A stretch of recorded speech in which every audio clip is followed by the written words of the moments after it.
This absolutely blew my mind, and it was just about perfect. If you're new to my channel, welcome. My name is Corey. I'm an aspiring writer who's in her fantasy era, and today we're going to be talking about the series that has started me down the Cosmere rabbit hole, the Mistborn Trilogy. I thought I fell down the rabbit hole when I started reading Sarah J. Maas with her 16-book universe, but somehow that is nothing compared to what I'm facing now, which is Brandon Sanderson's bibliography. This man has written 19 books in the Cosmere universe alone, with more than a dozen other in the Cytoverse and other unrelated verses. Now, to be fair, Mistborn is not the first Brandon Sanderson book I have read. I've also read Tress of the Emerald Sea and Yumi and the Nightmare Painter, both of which were standalones released last year. And these books became instant favorites as soon as I finished reading them. So I really should say it's those books that kind of put me on this path. But it wasn't until I picked up Mistborn a couple of weeks ago that this universe really started to get a chokehold on me. And now I'm completely obsessed. And I'm just bursting to talk about these books. So this series is basically a high fantasy epic. There's lots of politics, lore, and a complex magic system featuring allomancy, or magic drawn from the powers of various metals. A lot of people look at the thickness of these books and feel intimidated. I know I certainly did. These were sitting on my shelves for months before I finally buckled down and picked up The Final Empire, which is book one. But actually, it's really not that difficult to follow at all. The world building and the magic system is very thorough, but the way it's introduced is really gradual and natural. The prose is super clear and easy to follow, and at no point in the series did I feel lost. And for that reason, if you're looking to get into Brandon Sanderson or high fantasy in general, this is a really good series to start with. So let's break it down by book. I'll give a spoiler-free review of each, and then after each review, I'm going to do sort of a spoilery section where I talk about my thoughts and reactions and what impacted me the most. But I'll give you lots of warning before I get to those parts, and I'll mark the chapters so that you can just skip ahead to the next section if you want. All right, so The Final Empire. This book is the first in the trilogy, and it takes place in a planet that's in really rough shape. The majority of the population, known as Ska and Terracemen, are enslaved to the nobility and their self-proclaimed god, known as the Lord Ruler. The planet is constantly getting covered by ash, the sunlight is red, and the vegetation is having a hard time growing. There's also this mysterious weird mist that covers the land each and every night. This first novel is centered mostly around two characters: Vin, who's a 16-year-old street urchin who gets by with thievery and a bit of unexplained talent she refers to as luck, and Kelsier, who is a criminal mastermind and leader of this thieving crew who is planning the ultimate heist.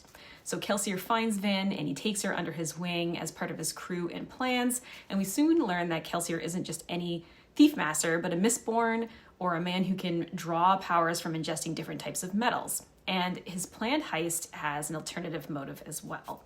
So this story definitely centers around themes of trust and found family and faith. So I will say that for me, this book was a bit of a slow start.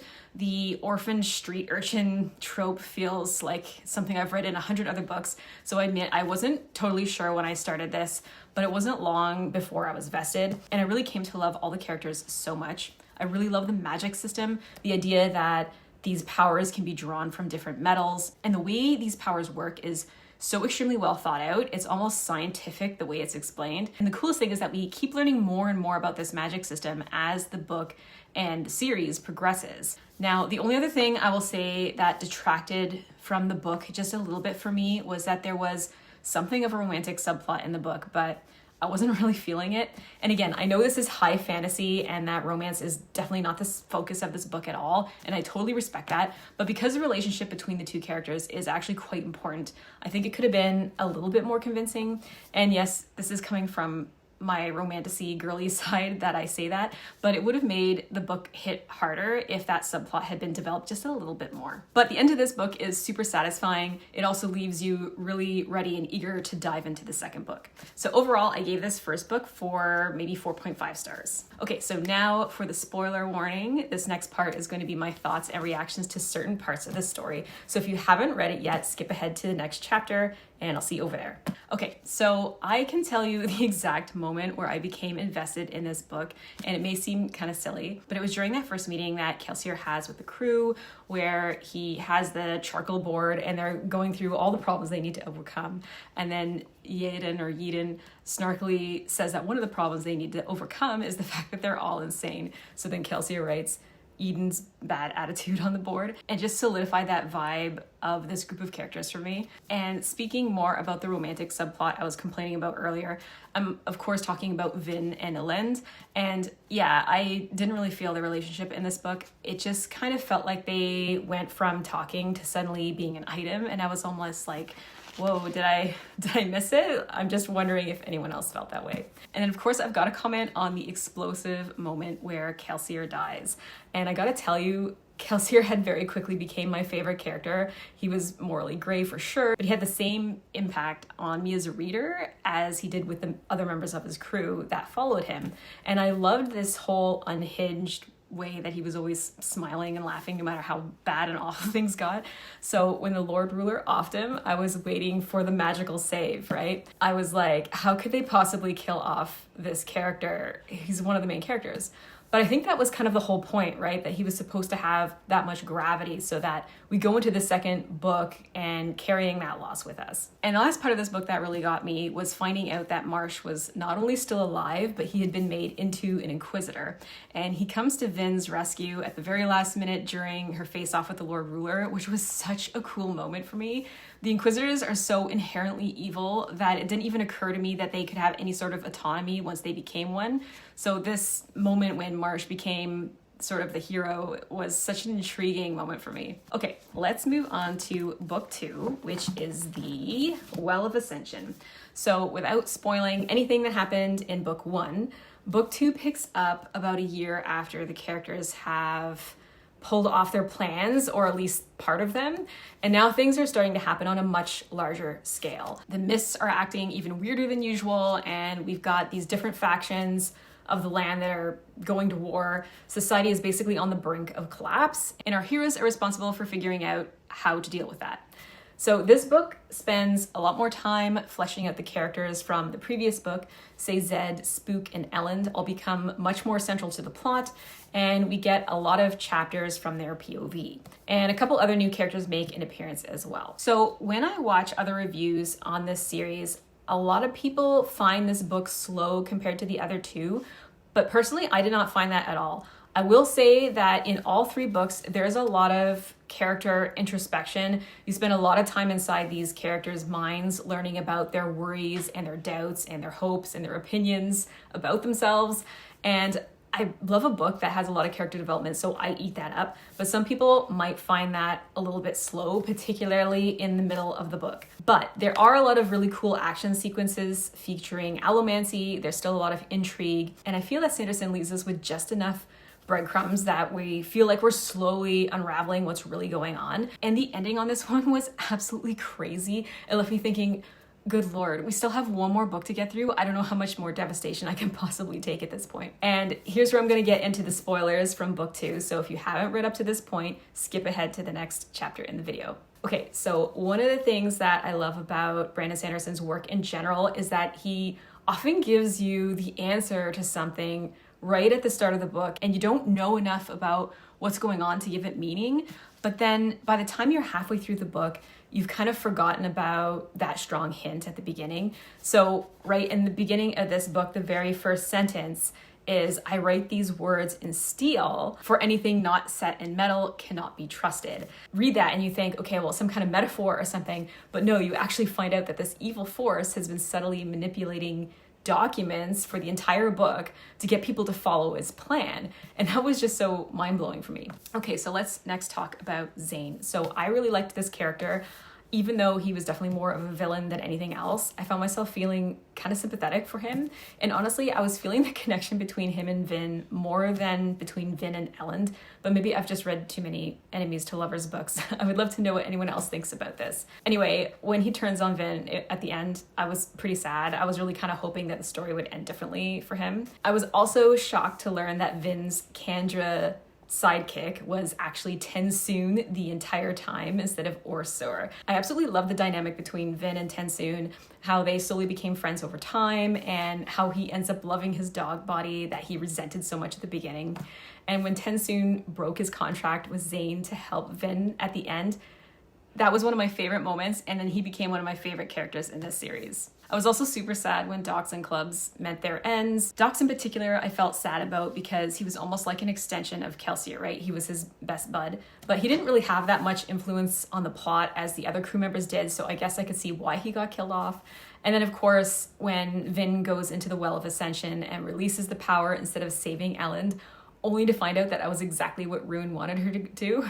Oh my god, that nearly destroyed me. Even though she ended up saving him anyway, I was like completely outraged on Vin's behalf. So yeah, by this point, I was afraid to read The Hero of Ages because I knew that it was just going to get so much crazier. And at this point, you understand that Sanderson definitely isn't afraid to kill people off, but I couldn't not know what happened. So I definitely dove into the third book right away and just prayed for mercy. So The Hero of Ages, I don't really want to give a synopsis on this one because I don't want to give anything away from the first two books in this spoiler-free part of the video, but I will say that this is by far and away my favorite book in the entire series. In fact, it might be one of my favorite books of all time.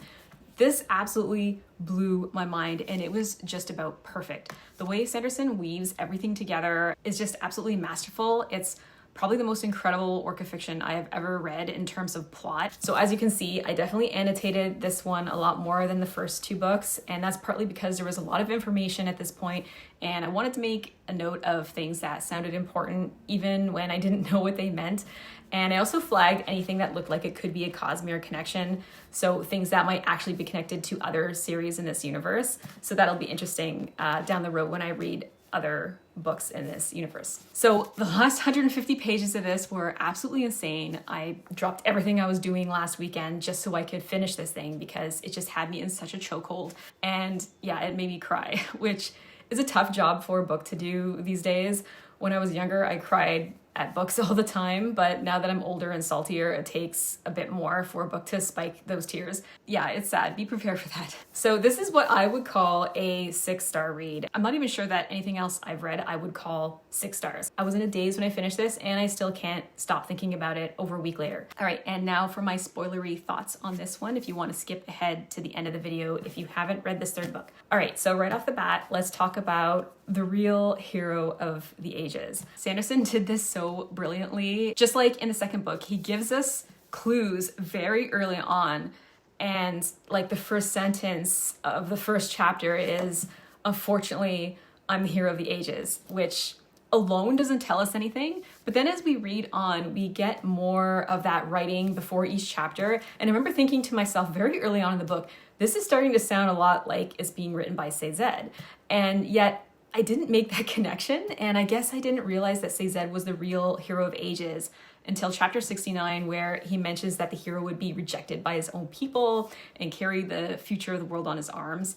And in that moment, I was thinking, wait a second, that sounds an awful lot like Cézanne, and that's when I started suspecting it.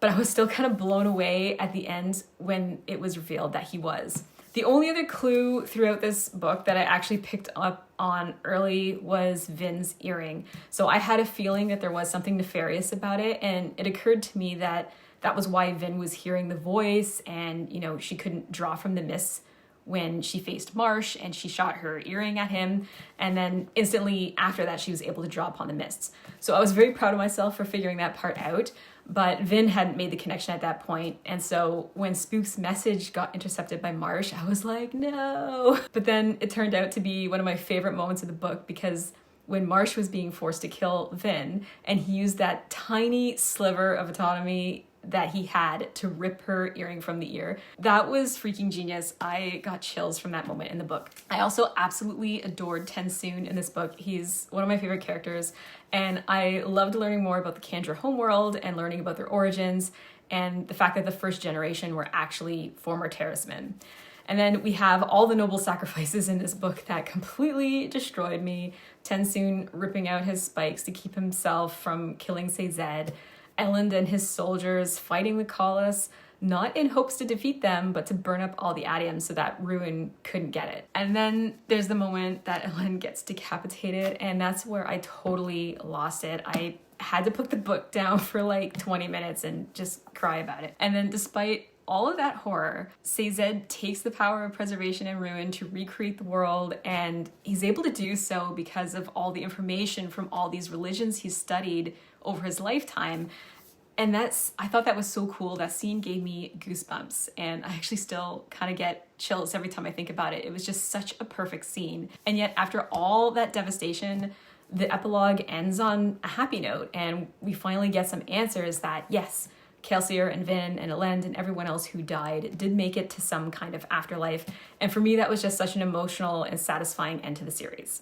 Okay, so I think I got it all out of my system. I'm done gushing about this series. Now my TBR has grown by like 20 books because I have to read basically everything else that Brandon Sanderson has ever written. I'm not sure if I'm going to read Mistborn Era 2 or Stormlight Archive next, but it will be one of those two. So I would love to know your thoughts and comments about this series. Just be sure to include any spoiler warnings for those who haven't read it yet, and I'll be back again soon with another video.